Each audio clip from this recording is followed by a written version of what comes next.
로마서 5장 1절부터 11절까지를 제가 대신 봉독해 드리겠습니다. 하나님 말씀을 들으십시오.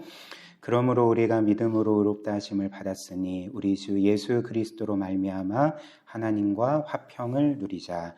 또한 그로 말미암아 우리가 믿음으로 서 있는 이 은혜에 들어감을 얻었으며 하나님의 영광을 바라고 즐거워하느니라. 다만 이뿐 아니라 우리가 환난 중에도 즐거워하나니 이는 환난은 인내를, 인내는 연단을, 연단은 소망을 이루는 줄 알미로다. 소망이 우리를 부끄럽게 하지 아니함은 우리에게 주신 성령으로 말미암아 하나님의 사랑이 우리 마음에 부은 바 됨이니 우리가 아직 연약할 때에 기약대로, 즉 약속대로 그리스도께서 경건하지 않은 자를 위하여 죽으셨도다. 의인을 위하여 죽는 자가 쉽지 않고 선인을 위하여 용감히 죽는 자가 혹 있거니와 우리가 아직 죄인 되었을 때에 그리스도께서 우리를 위하여 죽으심으로 하나님께서 우리에 대한 자기의 사랑을 확증하셨느니라. 그러면 이제 우리가 그의 피로 말미암아 의롭다 하심을 받았으니 더욱 그로 말미암아 진노하심에서 구원을 받을 것이니 곧 우리가 원수 되었을 때에 그의 아들의 죽으심으로 말미암아 하나님과 화목하게 되었은즉 화목하게 된 자로서는 더욱 그의 살아나심으로 말미암아 구원을 받을 것이니라. 그뿐 아니라 이제 우리로 화목하게 하신 우리 주 예수 그리스도로 말미암아 하나님 안에서 또한 즐거워하느니라. 아멘. 우리는 지난 시간까지 로마서 1장부터 4장까지의 말씀을 살펴보았습니다.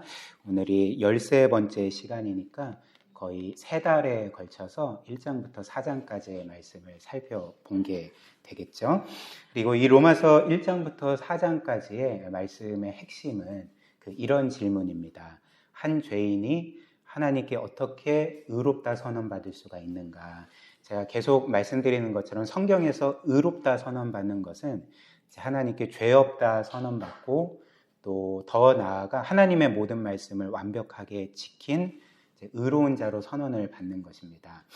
그래서 죄인이 어떻게 하나님께 이렇게 죄 없다 선언받고 의롭다 선언받을 수 있는지, 구원받을 수 있는지 이 문제를 계속 살펴보았는데요.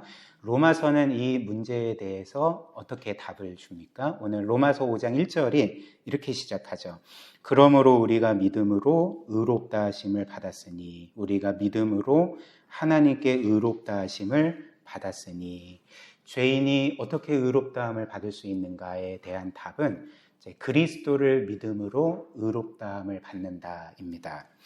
즉 하나님께 우리는 그리스도를 믿을 때에 영원히 일시적인 것이 아니라 영원토록 의롭다 선언을 받는 거죠. 그렇기 때문에 지금도 우리는 늘 매주 우리의 죄를 고백하고 회개하지만 하나님은 그리스도 안에서 우리를 의로운 자로 여전히 바라봐 주신다는 것이 성경의 분명한 증언이죠. 그래서 더 구체적으로 말씀을 드리면 우리가 예수 그리스도를 믿을 때에 그리스도의 모든 것이 우리에게 값없이 주어집니다. 그리스도께서 십자가에 못 박혀 대속을 이룬 것이 그분을 믿는 우리에게 주어지고요. 그래서 우리가 죄 용서를 받고요. 또 그리스도께서 평생에 걸쳐 죽기까지 하나님의 말씀에 순종하신 의로움이 우리가 그분을 믿을 때 우리에게 선물로 주어지는 거죠. 그래서 하나님은 그리스도께서 행하신 일에 의거해서 우리의 행위가 아니라 그리스도의 행위에 의거해서 혹은 그리스도의 완벽한 삶의 기록에 의거해서 이제 우리를 죄 없다 또 너는 의롭다 특별히 내 아들만큼 의롭다 이렇게 선언해 주시는 것이 이 그리스도를 믿음으로 의롭다 선언을 받았다라는 이 말씀의 의미입니다.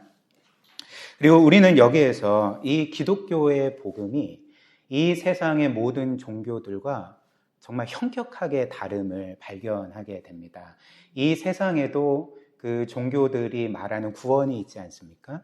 그리고 그 구원은 어떤 면에서 똑같이 한 죄인이 그 신에게 의롭다 선언을 받는 것일 것입니다. 그렇다면 이 세상의 종교들은 사람들에게 너희가 어떻게 구원을 받고 어떻게 의롭다 여김을 받는지 아느냐 이 질문에 대해서 답을 어떻게 주겠습니까? 이 세상 종교들은 사람들에게 이렇게 말하는 거죠. 너가 믿는 신에게 의롭다 여김을 받기 위해서는 너의 의로움이 있어야 된다 이렇게 말하는 거죠. 그래서 너가 그 신의 명령에 따라서 아주 훌륭한 삶을 살면 그 신은 너의 모든 죄를 용서해주고 너를 의로운 자로 받아줄 거다 이렇게 말합니다. 우리의 행위에 달린 거죠. 그러나 기독교의 복음은 결국 그렇게 말하지 않죠. 복음이 우리에게 말하는 핵심 중에 한 가지는 무엇이냐면 너는 너 스스로 구원할 수 없다라는 것입니다. 너는 너의 행위로 하나님 앞에 설 수가 없다라는 것입니다. 그렇다면 복음이 우리에게 말하는 바는 무엇입니까? 너는 너의 행위로 의롭다함을 받을 수 없고 그리스도의 행위로 그분을 믿을 때에 너는 하나님 앞에 의롭게 받아들여진다. 그것도 영원토록 의롭게 받아들여진다라고 말하는 것입니다. 그리고 이렇게 하나님께 의롭다 여김을 받는 것은 성경이 우리에게 말하는 우리의 구원의 또 다른 표현입니다. 성경은 우리의 구원을 설명하고 표현할 때 한 가지 개념으로만 우리의 구원을 설명하지 않고요. 이제 여러 개념, 여러 이미지로 우리의 구원을 설명하는 거죠. 그래서 예를 들면 우리의 구원을 생명의 차원에서 설명을 하면 원래 죄로 인해 영원히 죽을 수밖에 없는 우리가 그리스도 안에서 영생을 얻는 것으로 표현을 하는 거죠. 그리고 또 지위의 차원에서는 어떻습니까? 우리가 죄로 인해서 하나님의 원수되었던 자였는데 그리스도 안에서 하나님의 자녀가 된 것을 이제 또 성경이 우리에게 구원의 또 다른 그 측면으로 제시를 하는 거죠.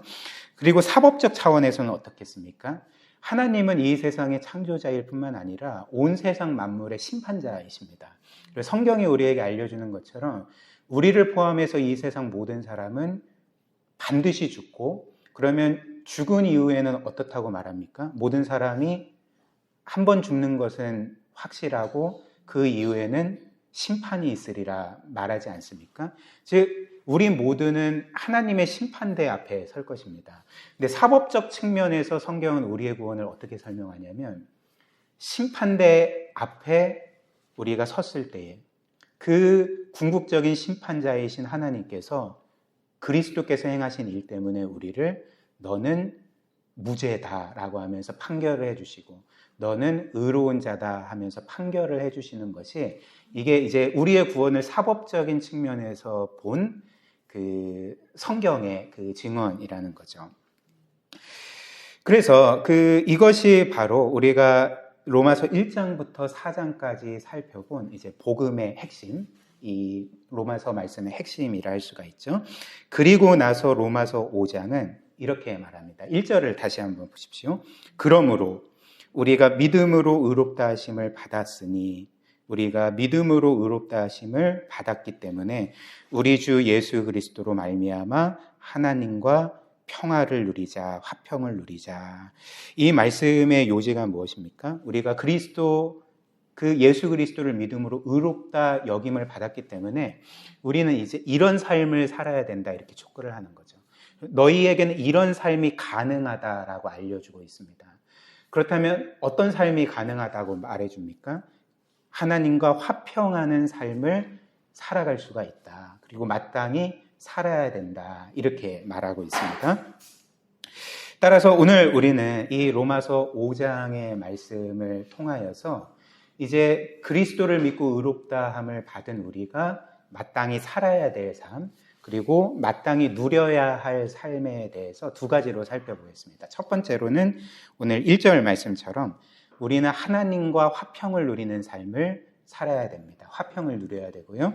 그리고 두 번째로는 우리가 예수 그리스도를 믿고 의롭다 여김을 받았다면 우리는 얼마든지 고난을 이길 수 있는 삶을 살 수가 있습니다. 고난이 우리에게 유익이 되는 삶을 살 수 있습니다. 그래서 첫 번째, 하나님과 화평을 누리는 것. 두 번째, 고난을 넉넉하게 이기는 것. 이렇게 살펴보겠습니다.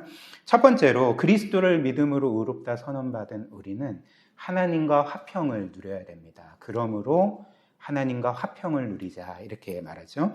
그렇다면 여기에서 화평이라는 것 혹은 평화 혹은 화목이라는 것은 무엇인가? 일단 성경에서 이 화평이라는 것은 이 신약 헬라어 성경에는 그 에이레네라는 헬라어 단어로 표현되어 있고, 이거 평화라는 단어입니다. 그리고 구약 성경, 히브리어로 된 구약 성경에서는 여러분들이 잘 알다시피 이 화평은 샬롬이라는 단어입니다. 샬롬이라는 단어이고, 그리고 성경에서 이 화평, 특별히 샬롬이라는 것은 뭘 의미하냐면 우리의 인생 가운데 어떤 문제나 결핍이나 결함이 없는, 그래서 근심 걱정이 없는 그런 온전한 상태, 아무것도 부족함 없는 상태를 가리켜서 이제 샬롬이라고 하는 거죠. 그래서 그 어떤 분에게 들었는데 그 이스라엘에서 이 샬롬이라는 단어가 인사말로 쓰일 때도 있고, 또 어떨 때는 그 여러분들 이런 거 아시지 않습니까? 그 만땅이라는 단어 아시잖아요, 그렇죠?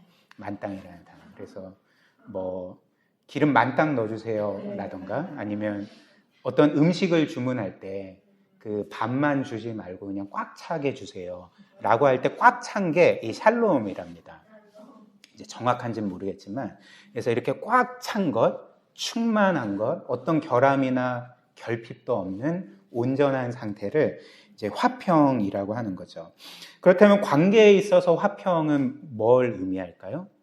상대방에 대해 어떤 두려움도 없고, 어떤 적의도 없이 그를 피하려고 하지도 않고, 또 그를 미워하지도 않는, 그래서 그와 사랑과 친밀함이 충만한 관계를 누리는 것을 가리켜 성경은 이제 샬롬, 화평이라고 하는 거죠. 따라서 하나님과 화평을 누리자, 샬롬을 누리자라는 것은 이제 뭘 의미하겠습니까? 너희가 예수 그리스도를 믿고 의롭다함을 받았기 때문에 하나님과 화평을 누려야 된다. 이 말의 뜻은 무엇입니까? 너희는 이제 하나님과 깨어진 관계에서 영원히 벗어나서 하나님과 사랑과 친밀함이 충만한 관계를 얼마든지 누릴 수 있다. 너희가 실제로도 이런 관계를 누려야 된다라는 말이 되겠죠. 그래서 이는 더 나아가서 하나님과의 화평은 우리가 하나님을 즐거워하는 것을 의미합니다. 우리가 관계 가운데 화평하게 되면 이제 서로를 즐거워하게 되지 않습니까? 이렇듯이 하나님과의 화평은 하나님을 즐거워하는 것을 의미한다는 거죠. 2절 말씀 보십시오. 또한 그로 말미암아, 즉 예수 그리스도로 말미암아 우리가 믿음에 서 있는 이 은혜에 들어감을 얻었으며 하나님의 영광을 바라고 즐거워하느니라. 하나님의 영광을 바라고 즐거워하느니라. 하나님의 영광을 즐거워한다는 것은 하나님을 즐거워한다는 거겠죠. 11절 또 보십시오. 그뿐 아니라 이제 우리로 화목하게 하신 우리 주 예수 그리스도로 말미암아 하나님 안에서 또한 즐거워하느니라. 이렇게 말합니다. 하나님과의 화평의 가장 분명한 증거는 하나님을 기뻐하고 즐거워하는 거라. 이렇게 말하는 거죠. 그렇다면 이제 우리는 어떻게 하나님과 화평을 누릴 수가 있는가? 이것을 살펴보아야 하지 않겠습니까? 즉, 우리는 어떻게 하나님을 즐거워하고 그분과의 이런 충만한 관계를 누릴 수가 있는가? 이것에 대해서 성경이 어떻게 말합니까? 1절을 다시 보면 우리가 어떻게 화평을 누릴 수 있는지 이렇게 말합니다.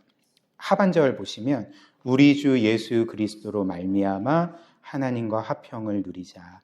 우리 주 예수 그리스도로 말미암아 하나님과 화평을 누리자. 답이 무엇입니까? 우리가 하나님과의 화평을 누릴 수 있는 이유가 무엇입니까? 예수 그리스도로 말미암아라는 거죠. 즉 우리가 그리스도께서 우리를 위해 이루신 그 영원하고 완전한 구원을 우리가 확실하게 믿고 매 삶에서 우리의 삶에 적용한다면, 그리고 하나님이 그리스도를 통해서 우리에게 베푸신 그 놀랍고 영원한 사랑을 우리가 굳게 믿고 우리의 삶 가운데 매 순간 적용하게 될 때 우리는 하나님과 늘 화평할 수 있고요. 그 사랑과 은혜를 주신 하나님을 기뻐할 수 있게 되는 거죠. 이것이 예수 그리스도로 말미암아 하나님과 화평을 누리자라는 말의 의미입니다.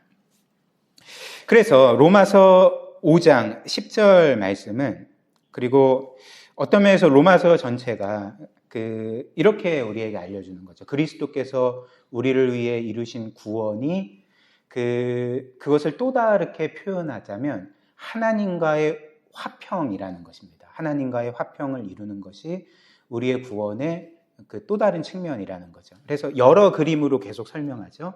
영생 혹은 하나님의 자녀됨 혹은 우리가 의롭게 됨, 이것도 구원의 여러 표현이지만 하나님과 화목하게 된 것이 또 우리가 얻은 구원의 한 그림이라는 거죠. 본질이라는 거죠. 그래서 로마서 5장 10절이 이렇게 말하지 않습니까? 곧 우리가 원수 되었을 때 그의 아들의 죽으심으로 말미암아 하나님과 화목하게 되었다, 이렇게 말하고 있습니다.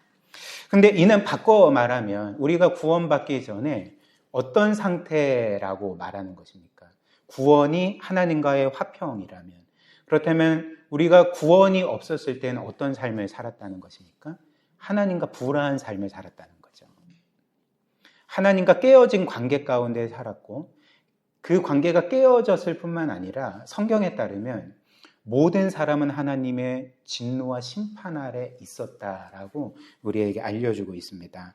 그래서 우리가 아주 오래전에 로마서 1장 살펴볼 때 로마서 1장 18절 말씀이 이렇게 시작이 되지 않습니까? 하나님의 진노가 불의로 진리를 막는 사람들의 모든 경건하지 않음과 불의에 대하여 하늘로부터 나타난다. 하나님이 이 세상의 모든 죄와 불의와 죄인들에 대해서 진노하고 계시다. 바울은 이것으로 복음을 시작했던 것입니다. 물론 이 세상 사람들은 이렇게 죄인에 대해서 진노하시고 또 사람들을 심판하는 하나님의 이미지를 싫어합니다. 이런 하나님을 거부하고 어떤 면에서 이런 하나님을 증오하기까지 하는 것 같습니다. 그래서 제가 어떤 분이 이것을 말했는지 정확히 기억이 안 나서 좀 찾아봤는데 찾지를 못했습니다. 어떤 철학자 혹은 과학자가 이런 말을 한 적이 있거든요. 나는 자신의 피조물에게 진노하고 자신의 피조물을 심판하는 하나님을 거부한다, 이렇게 말한 적이 있습니다.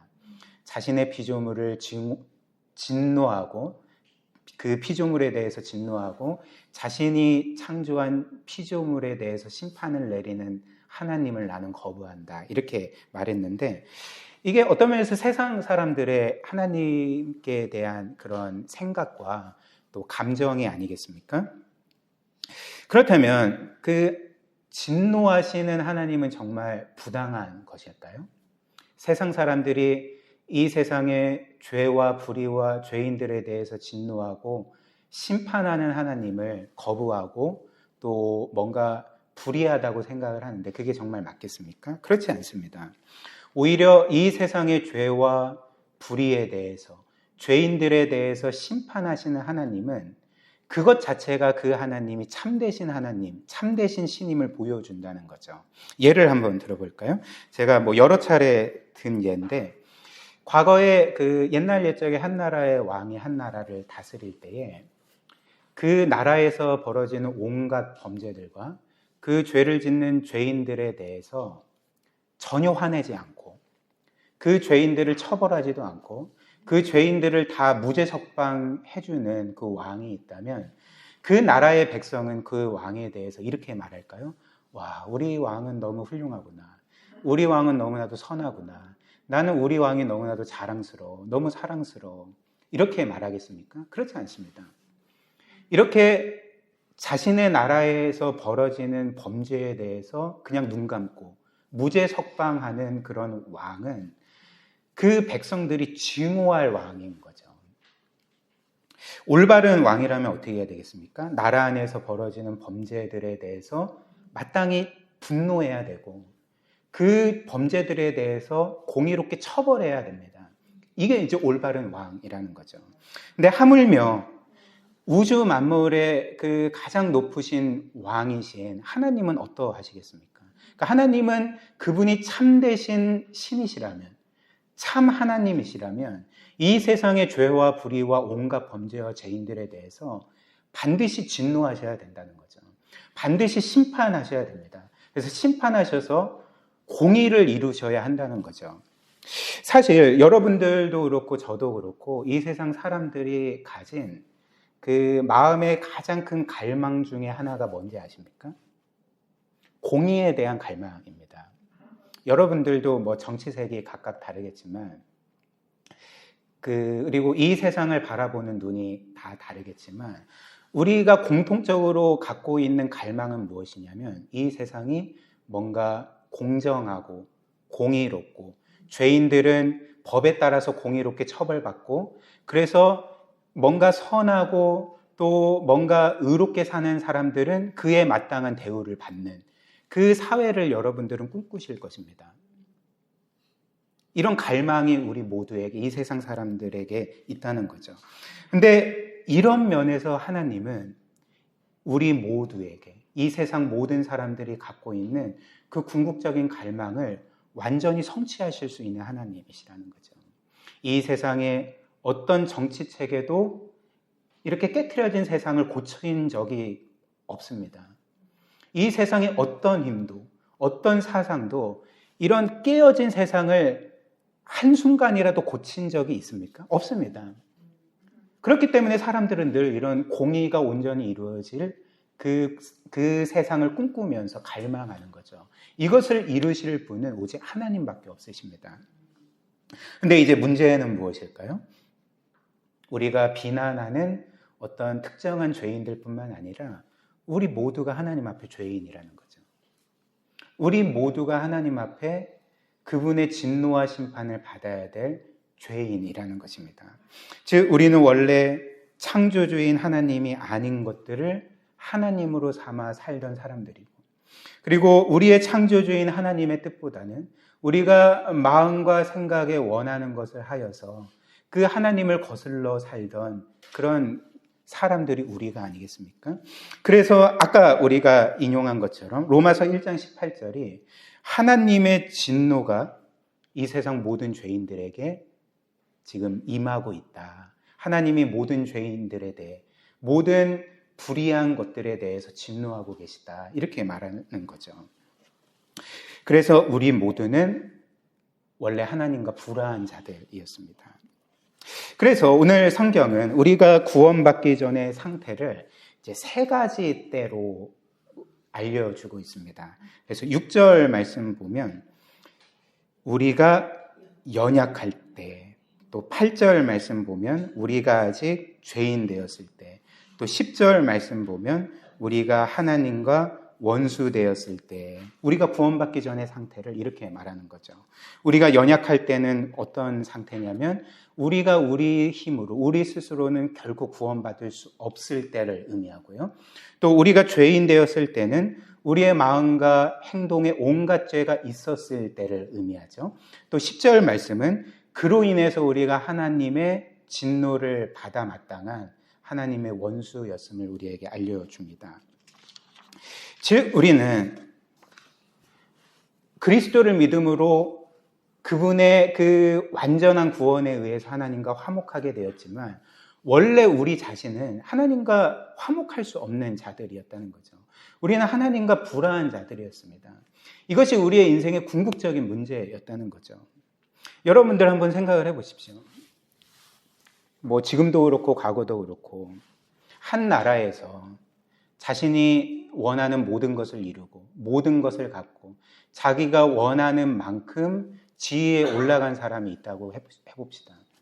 근데 그 사람이 문제가 있는데 그 나라의 왕과 불화하다면, 그 나라의 왕과 원수 관계에 있다면 그 사람이 가진 재물과 그 사람이 가진 지위와 그 사람이 현재 누리고 있는 행복이 무슨 의미가 있겠습니까?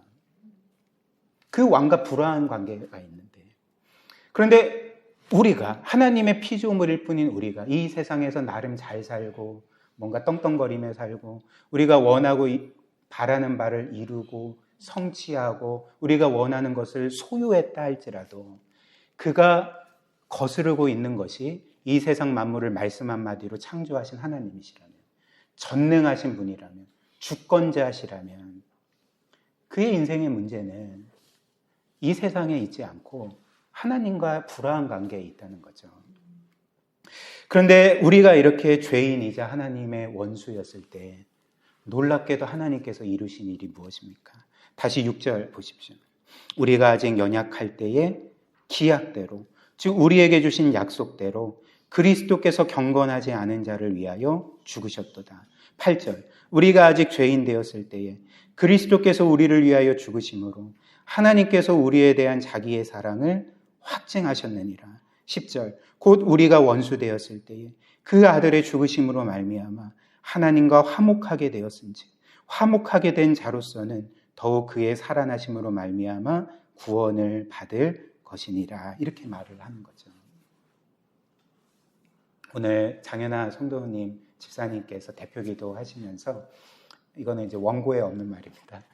그 대표기도 하시면서 우리 귀한 영서가 우리와 함께 예배하는 것이 우리에게 얼마나 기쁨이 되는지 그렇게 기도하지 않았습니까?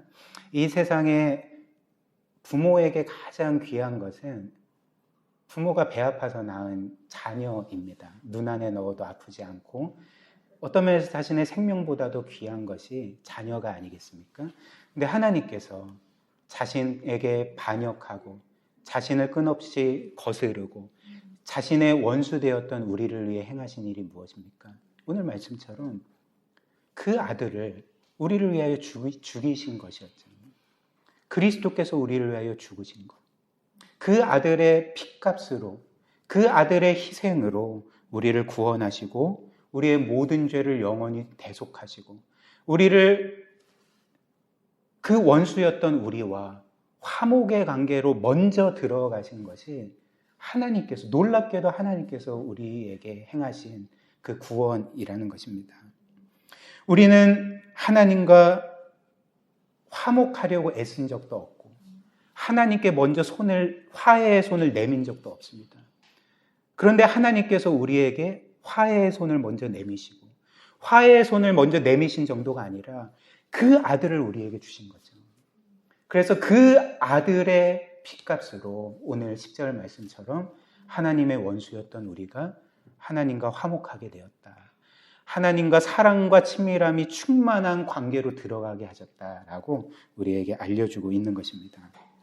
사랑하는 여러분, 그리스도께서 우리를 위하여 이루시는 이 놀라운 구원, 또 하나님께서 우리와 같은 죄인을 위해 그분의 아들까지 아낌없이 내어주신 것을 우리가 기억하고 정말 믿는다면 우리의 삶에 어떤 변화가 일어나게 될까요? 오늘 1절 말씀처럼 우리가 그리스도를 믿음으로 의롭다함을 받았으니 이제는 그리스도로 말미암아 하나님과 화평을 누리자. 우리는 그 하나님을 더 이상 거부하지 않을 것입니다. 그 하나님을 미워하지 않을 것입니다. 그 하나님과 불화한 관계 가운데 있지 않을 것입니다. 오히려 이런 놀라운 사랑과 은혜를 주신 그 하나님께 감사함으로, 그 하나님을 기뻐함으로 그 하나님과 화목한 관계에 있으려고 우리가 애쓰지 않겠습니까? 이것이 오늘 1절 말씀, 그리스도로 말미암아 하나님과 화평을 누리자라는 말씀의 제 의미라는 거죠. 그런데 이제 우리의 문제를 한 가지 더 좀 생각을 해보면 좋겠습니다. 우리는 이처럼 그리스도로 말미암아 하나님과 화평을 누려야 되지만 성경에 따르면 우리는 구원받은 이후로도 여전히 본성상 율법주의자들입니다. 그 율법주의자라는 말의 의미는 무엇이냐면 우리가 우리의 힘으로 하나님께 인정받아서 우리의 힘으로 하나님과 화목한 관계를 누리려고 하는 것이 그 쉽게 말하면 율법주의라는 거죠. 율법주의자가 이제 그런 삶을 사는 것입니다. 그래서 우리는 끊임없이 그리스도가 아닌 우리의 행위로 또 우리의 삶에서 딴 점수로 그 점수를 하나님께 드려서 그래서 하나님과 뭔가 내가 원하는 관계를 맺으려고 하는 거죠. 근데 이렇게 되면 어떤 문제가 생길까요? 그러니까 쉽게 예를 들면 우리가 매주 이 자리에 나올 때 우리는 언제 내가 이제 하나님의 사랑을 더 많이 받고 하나님과 뭔가 더 화목한 관계에서 예배를 드릴 수가 있겠지, 혹은 그런 관계에서 살아갈 수 있겠지라고 생각을 합니까? 우리는 보통 한 주간의 삶이 뭔가 괜찮으면, 내가 한 주간 하나님의 뜻대로 뭔가 잘 살고 더 나아가 훌륭하게 살면 그래, 이 정도면 하나님이 나를 사랑해 주시고 내가 뭔가 하나님과 화평한 관계를 누릴 수 있겠지라고 생각을 합니다. 근데 반대로 우리가 그렇게 살지 못하면 뭔가 하나님이 우리를 그만큼 덜 사랑해 주시는 것 같고, 뭔가 나를 언짢게 생각하시는 것 같고, 뭔가 나와 하나님과의 화평한 관계가 깨트려진 것처럼 그렇게 생각을 한다는 거죠. 근데 오늘 말씀을 기억하십시오. 성경은 우리가 우리의 행위로 하나님과 화평을 이뤘다고 말하지 않습니다. 예수 그리스도로 말미암아 화평이 이미 영원히 이루어졌고, 또 실제 삶에서도 우리가 하나님과 화평을 누리는 것은 뭐 때문입니까? 우리의 행위 때문이 아니라 예수 그리스도로 말미암아 그분이 우리를 위해 이루시고 행하신 모든 일들을 끊임없이 기억할 때 우리 하나님과의 화평을 누릴 수 있다라고 말하는 거죠. 이것을 기억하고 또 묵상하고 마음에 새기고 우리의 삶에 계속적으로 적용할 때 우리는 하나님과의 화평을 누릴 수가 있는 것입니다. 그래서 여전히 우리에게 죄가 많아도, 한 주간 엉망진창의 삶을 살고 불순종의 삶을 살았다 할지라도, 하나님, 여전히 저는 제 행위로 하나님께 나아가는 자가 아니라 그리스도께서 저를 위해 이루신 구원 때문에 하나님께 나아갈 수가 있습니다. 이것으로 우리는 하나님과 화평을 누릴 수가 있는 거죠. 그래서 틴켈러 목사님이 이와 관련해서 이런 말씀을 하신 적이 있습니다. 제가 거기에도 적어드렸는데요. 이 세상의 평화, 화평은 덜 생각하거나 아예 생각을 안 하는 것에서 얻지만 하나님의 평화는 우리가 깊이 생각할 때 얻을 수 있습니다. 즉 그리스도 안에서 우리가 이미 소유한 것을 깊이 생각할 때 우리는 평화를 누리게 됩니다. 이런 말을 했습니다. 이 세상의 평화는 덜 생각하거나 아예 생각을 안 하는 것에서 온다. 이 말이 무슨 의미 있겠습니까? 여러분들 이 세상에서 어렵고 힘든 일 겪고 도저히 내가 해결할 수 없는 문제들에 봉착하면 여러분들은 어떤 식으로 마음의 평화를 얻으려고 합니까? 생각을 꺼버리는 거죠. 그래서 여전히 힘든 문제가 내 앞에 있는데 이걸 그냥 생각하지 않고 잊으려고 하고 이 문제가 없는 것처럼 그렇게 생각하면 이 세상 사람들은 마음의 평화를, 이너피스라고 하죠. 평화를 누리려고 합니다. 그게 어떻게 평화가 될 수 있겠습니까? 근데 기독교가 복음이 알려주는 평화는 무엇입니까? 생각을 안 하는 것에서 오는 것이 아니라 뭔가를 어떤 문제를 있는데 없는 것처럼 잊으려고 하는 것에서 오는 것이 아니라 문제는 여전히 있는데 뭔가를 깊이 생각할 때 평화를 얻게 되는 거죠. 그게 무엇입니까? 우리가 그리스도 안에서 이미 소유한 모든 것, 영원한 죄 용서, 영원한 생명, 하나님의 영원한 사랑과 기쁨, 영원한 나라와 소유와 지위와 영광, 이 모든 것이 이미 우리의 것임을, 그리스도 안에서 우리의 것이 됐음을 우리가 생각할 때 우리는 여러 많은 문제 가운데서도 평화를 누릴 수가 있는 거죠. 사랑하는 여러분, 혹시 나의 죄와 불순종 때문에 나는 하나님과의 화평을 잃어버렸어 라고 생각하는 분이 계십니까? 혹은 하나님은 나를 지금 언짢게 생각하실 거야 라고 생각하시는 분이 계십니까? 이제 그런 생각이 들 때마다 이것을 기억하십시오. 특별히 오늘 로마서 5장 말씀을 기억하십시오. 우리가 연약할 때, 우리가 아직 죄인 되었을 때, 우리가 여전히 하나님의 원수였을 때 그분이 행하신 일을 기억하십시오. 그분은 우리를 위해 그분의 아들을 내어주셨습니다. 이토록 우리를 사랑하셨습니다. 또 이토록 우리와 화평한 관계를 원하셔서 이런 놀라운 구원을 이루시지 않았습니까? 이것을 우리가 기억할 때 우리는 언제든지 그리스도를 의지하여서 하나님과 화평을 누리게 되는 거죠. 그 다음 마지막으로 둘째로 고난을 이기는 삶을 우리는 살아갈 수가 있습니다. 오늘 설교는 이제 2대지죠. 좀 더 빨리 끝나겠죠. 그렇죠? 그래서 우리가 예수 그리스도를 믿고 하나님께 의롭다 선언을 받게 되면 우리는 실제의 삶에서 하나님과 화평을 누릴 수 있을 뿐만 아니라 우리는 오늘 말씀처럼 환난을 이길 수 있는 삶을, 그런 놀라운 삶을 살아갈 수가 있습니다. 3절, 4절 한번 보십시오.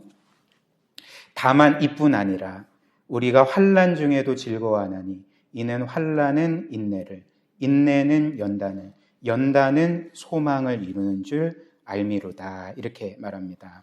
일단 3절 처음 부분에 나오는 다만 이뿐 아니라, 이뿐이 뭘 의미합니까? 앞에 구절인 하나님과 화평을 누릴 뿐만 아니라, 혹은 하나님을 기뻐할 뿐만 아니라의 의미겠죠. 그리고 다만 이뿐 아니라 뭐라고 말합니까? 우리가 환난 중에도 즐거워할 수 있다. 이렇게 말하는 거죠. 즐거워할 수 있다. 그렇다면 우리가 환난 중에도 즐거워할 수 있는 이유가 무엇일까요? 그 답이 2절에 나옵니다. 2절 한번 다시 보십시오. 또한 그로 말미암아 우리가 믿음으로 서 있는 이 은혜에 들어감을 얻었으며 하나님의 영광을 바라고 즐거워하느니라. 하나님의 영광을 바라고 즐거워하느니라. 즉 우리가 환난 중에도 즐거워할 수 있는 이유는 하나님의 영광을 즐거워하기 때문에 그렇습니다. 즉 우리가 먼 훗날 영원토록 소유하고 누리게 될 그 하나님의 영광, 여기에서 말하는 하나님의 영광은 우리가 영원한 나라에서 누릴 하나님의 모든 것입니다. 하나님께서 우리에게 주시는 영원한 사랑, 우리를 영원히 기뻐하시는 것, 영원한 생명, 나라, 지위, 또 유업, 영광, 그 모든 것을 가리켜서 하나님의 영광이라고 하거든요. 근데 우리가 환난을 기뻐할 수 있는 것은 현재 우리의 손에 실제적으로 주어지지 않았지만 장차 우리에게 주어질 것이 확실한 그 하나님의 영광, 영원한 영광을 기뻐할 때 우리는 환난 중에서도 기뻐할 수 있게 된다는 거죠. 그래서 성경은 또 이렇게 말합니다. 우리가 이후에 볼 로마서 말씀인데요. 로마서 8장 17절, 18절 한번 보십시오. 17절입니다. 자녀이면 또한 상속자, 곧 하나님의 상속자요 그리스도와 함께한 상속자니 우리가 그와 함께 영광을 받기 위하여 고난도 함께 받아야 할 것이니라. 생각하건대 현재의 고난은 장차 우리에게 나타날 영광과 비교할 수 없도다. 현재의 고난은 장차 우리에게 나타날 영광과 비교할 수 없도다. 또 고린도후서 4장 17절 18절도 이렇게 말합니다. 우리가 잠시 받는 환난에 경한 것, 가벼운 것이 지극히 크고 영원한 영광에 중한 것을 우리에게 이루게 함이니 우리가 주목하는 것은 보이는 것이 아니요 보이지 않는 것이니 보이는 것은 잠깐이요 보이지 않는 것은 영원함이니라. 사랑하는 여러분, 이 세상에서 환난이라는 것이 의미하는 것은 무엇이냐면 이 환난이라는 것은 우리가 무엇을 잃는 것을 의미합니다. 그렇지 않습니까? 우리가 환난을 겪을 때 우리는 반드시 뭔가를 잃게 됩니다. 우리의 건강을 잃게 되든지 우리가 소유한 어떤 재산을 잃게 되든지 우리의 지위를 잃게 되든지 혹은 사람들과의 관계를 잃게 되든지 이런 것을 가리켜서 환난이라고 말하지 않습니까? 그런데 오늘 성경은 우리에게 뭐라고 말합니까?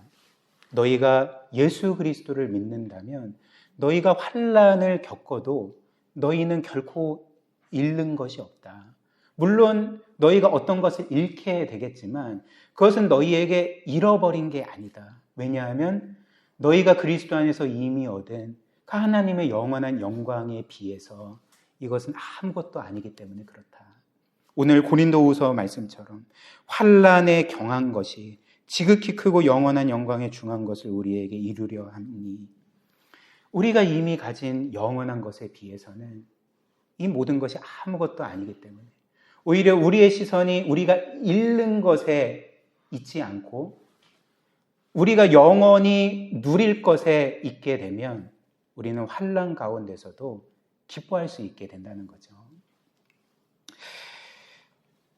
또한 우리가 환난 중에서 즐거워할 수 있는 이유가 또 있습니다. 그것은 우리가 받는 환난이 환난에서 끝나지 않고 오늘 말씀처럼 우리가 받는 환난은 인내를 낳고 인내는 연단을 낳고 연단은 소망을 이루는 줄 알기 때문에 그런 거죠.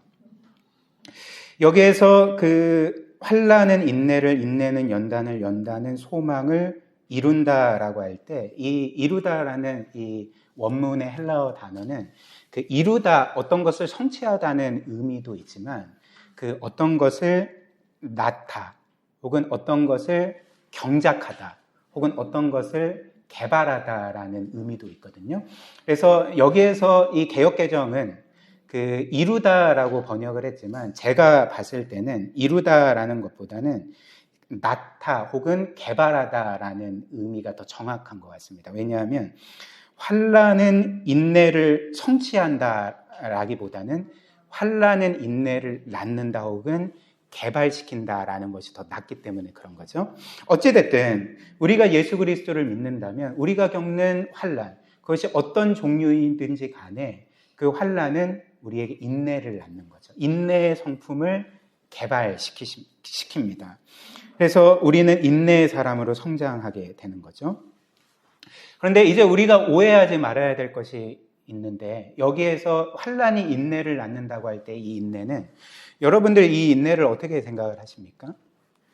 여러분들은 인내라는 것을 이렇게 생각하시지는 않겠죠? 즉, 뭔가 불굴의 정신력으로 끝까지 버티고 견디고 그래서 결국에는 승리하는, 그래서 세상 사람들이 말하는 이 꽉 깨물고 누가 이기냐 한번 해보자라고 끝까지 견디고 싸우는 것이 성경이 말하는 인내가 아닙니다. 성경은 누가 이기는지 한번 해보자라고 하면서 너희가 불굴의 정신으로 견디고 승리해야 된다라고 단 한 번도 그렇게 말하지 않습니다. 성경이 말하는 인내가 무엇일까요? 우리가 계속 살펴본 것처럼 어떤 것을 생각함으로 인내하는 거죠. 어떤 것을 기억함으로 인내하는 거죠. 어떤 것을 깊이 생각하고 확실히 믿음으로써 인내하는 것입니다. 그것이 무엇일까요? 장차 우리가 얻게 될 영원한 영광, 우리의 지위, 소유를 우리가 깊이 생각하면서 기쁨으로 참을 수가 있는 거죠. 환난 가운데서도요. 이런 이유로 히브리서 12장이 우리에게 이렇게 말합니다. 히브리서 12장 1절 2절 이러므로 우리에게 구름같이 둘러싼 허다한 증인들이 있으니 모든 무거운 것과 얽매이기 쉬운 죄를 벗어버리고 인내로써 우리 앞에 당한 경주를 하며 믿음의 주요 또한 또 온전하게 하시는 이인 예수를 바라보자. 그는 그 앞에 있는 기쁨을 위하여 십자가를 참으사 부끄러움을 개의치 아니하시더니 하나님 보좌 우편에 앉으셨느니라. 1절을 보면 성경은 인내를 우리가 하는 운동선수들이 하는 경주에 비유합니다. 달리기 선수들이 하는 마라톤이든지 어떤 경기든지 이 인내라는 것을 경주에서 끝까지 가는 것, 끝까지 달리는 것. 그래서 그 종착점에 이르는 것을 인내라고 하는 거죠. 그렇다면 선수들은 왜 끝까지 경주합니까? 왜 인내하면서 끝까지 경주하게 될까요? 그 끝에는 상이 있기 때문에 그런 거죠. 이 상을 바라보면서 정말 그 긴 거리를 계속 뛰는 게 너무나도 힘들지만 어떤 면에서 그 환난 중에 있는 것이지만 그 환난 중에 기뻐할 수 있는 것은 종착점에 이르렀을 때 면류관이 있다는 것을 알기 때문에 상이 있다는 것을 알기 때문에 기뻐하는 거죠. 그래서 주님도 이런 기쁨을 바라보며 인내하셨다 말하고 있지 않습니까? 2절 말씀 다시 보시면 믿음의 주여 또 온전케 하시는 이인 예수를 바라보자. 그는 그 앞에 있는 기쁨을 위하여 십자가를 참으셨다. 인내하셨다라고 말하는 거죠. 부끄러움을 개의치 아니하셨다라고 말하는 거죠. 그분 앞에 있던 기쁨이 무엇이었습니까? 이 십자가 죽음을 통해서 우리 모두가 구원받게 되는 것. 그리고 더 나아가 그분이 죽고 부활하시고 승천하심으로 원래 영광을 다시금 되찾으실 것을, 그 기쁨을 누리실 것을 바라보면서 십자가를 참으셨다, 인내하셨다 이렇게 말하는 거죠. 이 인내를 성경은 우리에게도 요구하고 있는 것입니다. 그리고 인내는 연단을 낳습니다. 4절 상반절 보면 인내는 연단을 낳는다 이렇게 말하죠. 그리고 여기에서 연단이라는 것은 이제 그리스도를 닮은 성품을 의미합니다. 그래서 영어 성경에 이 연단이라는 것을 보통은 그 캐릭터라고 이렇게 번역을 해놨거든요. 그러니까 성품을 의미하는 거죠. 그래서 우리가 환난 중에 하나님과 예수 그리스도를 믿으면서 인내하고 견딜 때에 그리고 끝까지 하나님의 말씀에 순종할 때에 이제 우리 가운데 그리스도를 닮은 인내의 성품들이 만들어지는 거죠. 그리고 그리스도를 점점 닮아가게 되는 거죠. 그리고 이렇게 인내를 통하여서 그리스도의 성품이 우리 가운데 만들어지는 것은 어떤 면에서 당연합니다. 왜냐하면 이 세상에서도 선한 성품은 반드시 인내를 통하여서 만들어지기 때문에 그런 거죠. 그래서 한번 생각을 해보십시오. 사랑할 수 없는 사람을 사랑하는 것에는 인내가 필요하지 않습니까? 사랑할 수 없는 사람을 사랑하는 것은 저절로 되는 것이 아닙니다. 인내가 필요한 거죠. 그리고 그 인내는 우리를 계속적으로 예수님 닮은 사랑의 사람으로 빚어가는 거죠. 또한 용서할 수 없는 사람을 용서하는 것도 저절로 되는 것이 아니라 인내가 필요합니다. 그리고 그런 인내는 우리를 예수님 닮은 용서하는 사람으로 빚어갑니다. 또한 이 세상에서 진실하고 정직하게 사는 것에도 인내가 필요하죠. 그리고 그런 인내는 우리를 그리스도 닮은 그런 진리의 사람으로 빚어가게 되지 않겠습니까? 또 사람들을 선대하고 섬기고 또 나의 것을 나눠주는 것에도 인내가 필요하고, 그런 인내는 그리스도 닮은 그런 이웃을 사랑하는 사람으로 우리를 계속적으로 빚어가게 되는 거죠. 그리고 어떤 상황에서도 하나님을 신뢰하고 그 하나님의 뜻에 순종하며 살아가는 것에도 당연히 인내가 필요하고, 그 인내가 우리를 그렇게 그리스도처럼 하나님께 신실하고 충성스러운 사람으로 빚어가 준다는 것입니다. 이것이 바로 환난은 인내를 낳고 인내는 우리를 연단시켜서 그리스도 닮은 성품을 만든다의 의미가 되는 거죠. 그리고 마지막으로 이런 연단은 우리에게 소망을 이룹니다. 4절 말씀, 우리 4절은 한번 같이 읽어볼까요? 시작. 인내는 연단을, 연단은 소망을 이루는 줄 알미로다. 연단은 소망을 낳는 줄 알미로다. 이렇게 말합니다. 그렇다면 이 연단이, 인내를 통하여서 이루어지는 연단이 낳는 혹은 개발시키는 소망은 어떤 것일까요? 우리가 계속 살펴보는 것처럼 2절에 그 장차 우리가 누리게 될 하나님의 영원한 영광에 대한 소망이 되겠죠. 우리가 이미 그리스도 안에서 모든 것을 받았지만 장차 영원토록 누리게 될 그 영원한 나라의 모든 것을 가리켜서 이 소망이라고 표현을 하는 것입니다. 그런데 어떻게 이 연단이, 즉 우리가 그리스도를 닮아갈 때 이 소망이 개발된다고 말할까? 어떤 의미에서 그 그리스도를 닮아갈 때 왜 우리 가운데 이런 소망이 더욱더 커지는가라는 거죠. 왜 그렇겠습니까? 왜냐하면 우리가 이 땅에서 그리스도를 닮아가면 닮아갈수록 우리는 이제 우리의 시선이 이 땅의 어떤 면에서 시간 가운데 사라져 버릴 것이 아니라 우리 주께서 계신, 우리 그리스도께서 계신 그 하늘을 바라보게끔 되어 있기 때문에 이 세상을 소망하기보다는 그 영원한 나라를 소망하게 되기 때문에 이 연단은 소망을 낳는다. 그리스도에 닮은 성품이 소망을 낳는다라고 말하고 있는 것입니다. 그리고 이는 지극히 당연한 것 아니겠습니까? 여러분들도 그리고 저도 늘 경험하는 것일 것입니다. 우리의 삶에서 우리가 세상을 닮아가면 닮아갈수록 우리의 관심사가 어디에 있게 됩니까? 이 땅에 있게 되는 거죠. 우리가 이 세상을 닮으면 닮을수록 우리는 영원한 것에 대해서는 관심 없어 합니다. 무관심하게 되고 우리는 그것을 귀하게 여기지 아니하고 마치 이 세상이 나에게 전부인 것처럼 나의 모든 소망을 이 세상에 두게 될 것입니다.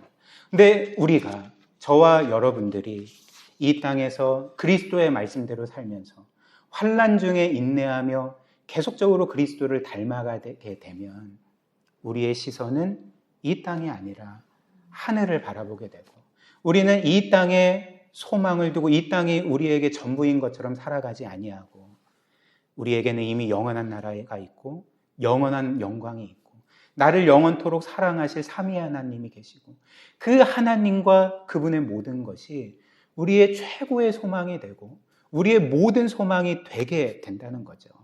이런 의미에서 그리스도 닮은 연단이, 그 성품이 우리의 소망을 더욱더 개발시킨다, 소망을 낳는다라고 말하는 것입니다. 그리고 마지막으로 5절입니다. 소망이 우리를 부끄럽게 하지 아니함은 우리에게 주신 성령으로 말미암아 하나님의 사랑이 우리 마음에 부은 바 됨이니. 우리가 품고 바라는 소망은 결코 우리를 부끄럽게 하지 않습니다. 왜냐하면 성령께서 하나님의 사랑을 우리의 마음에 부어주시기 때문에 그렇다라고 말하는 거죠. 무슨 말일까요?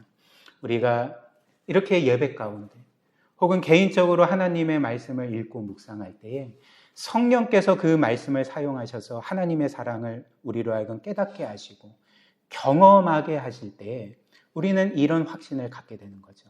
이토록 나를 사랑하시는 하나님께서 나에게 주신 약속을 반드시 이루실 거다. 아직 내 눈으로는 보이지 않지만 그 눈에 보이지 않는 소망이 나에게 현실이 되도록 나를 사랑하시는 하나님께서 반드시 그 소망을 나에게 이루실 거다.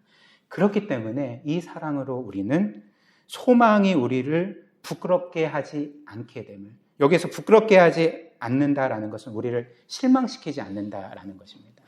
이 소망이 우리에게 헛된 것이 되지 않고 반드시 이루어질 것을 우리가 확신하게 되는 거죠. 그래서 마지막 로마서 8장 32절에 이렇게 말하죠. 자기 아들을 아끼지 아니하시고 모든 사람을 위하여 내주시니가 어찌 그 아들과 함께 모든 것을 우리에게 주시지 않겠느냐. 반드시 주신다, 이렇게 말합니다. 이 사실을 굳게 믿고 우리가 영원한 나라에 들어가기까지 우리에게 주신 그 소망을 기뻐하고 즐거워하고 또 이 땅이 전부가 아니라 우리에게 영원한 나라가 있음을 바라보면서 환난 가운데서도 즐거워하는 그런 삶이 저와 여러분들에게 있기를 주님의 이름으로 축복합니다.